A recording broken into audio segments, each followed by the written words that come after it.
বন্ধুরা, আজকে রান্না করছি মুড়ি ঘন্ট। তা আসো দেখাই।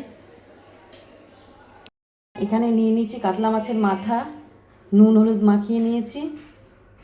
এখানে কেটে রেখেছি আলু ছোট ছোট করে। এখানে পেঁয়াজ কুচিয়ে রেখেছি, টমেটো কুচি, এখানে আদা রসুন আর কাঁচা লঙ্কা বাটা। আর এখানে গোবিন্দভোগ চাল ভিজিয়ে রেখেছি। তো চলো রান্নাটা শুরু করি। দেখো, কড়াইতে সর্ষের তেল দিয়ে দিয়েছি, তেলটা গরম হয়ে গেছে। আমি মাছের মাথাগুলো ভেজে নেব।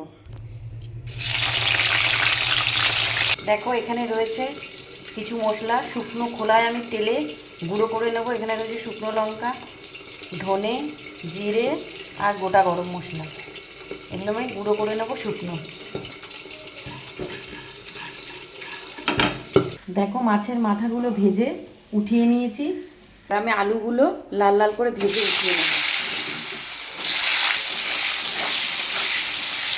দেখো, আলুগুলো ভেজেও আমি তুলে নিয়েছি।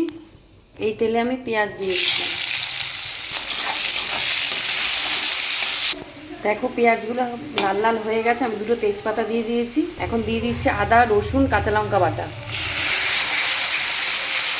2-3 মিনিট নাড়াচাড়ার পর আমি টমেটোটা দিয়ে দিচ্ছি। নুন দিয়ে দিলাম। টমেটোটা অনেকটাই গলে গেছে। আমি এবারে দিয়ে দেবো জিরের গুঁড়ো, ধনের গুঁড়ো, কাশ্মীরি লঙ্কার গুঁড়ো, হলুদ গুঁড়ো, ভিজিয়ে রাখা গোবিন্দভোগ চাল,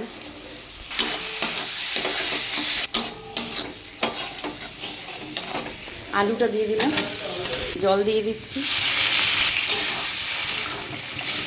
মাছের মাথাগুলো দিয়ে দিলাম, ভেজে রাখা মশলাটা, স্বাদ মতন চিনি দিয়ে দিলাম।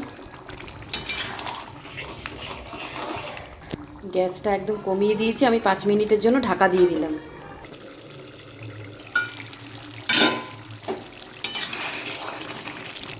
পুরো একদম গায়ে মাখা হয়ে গেছে।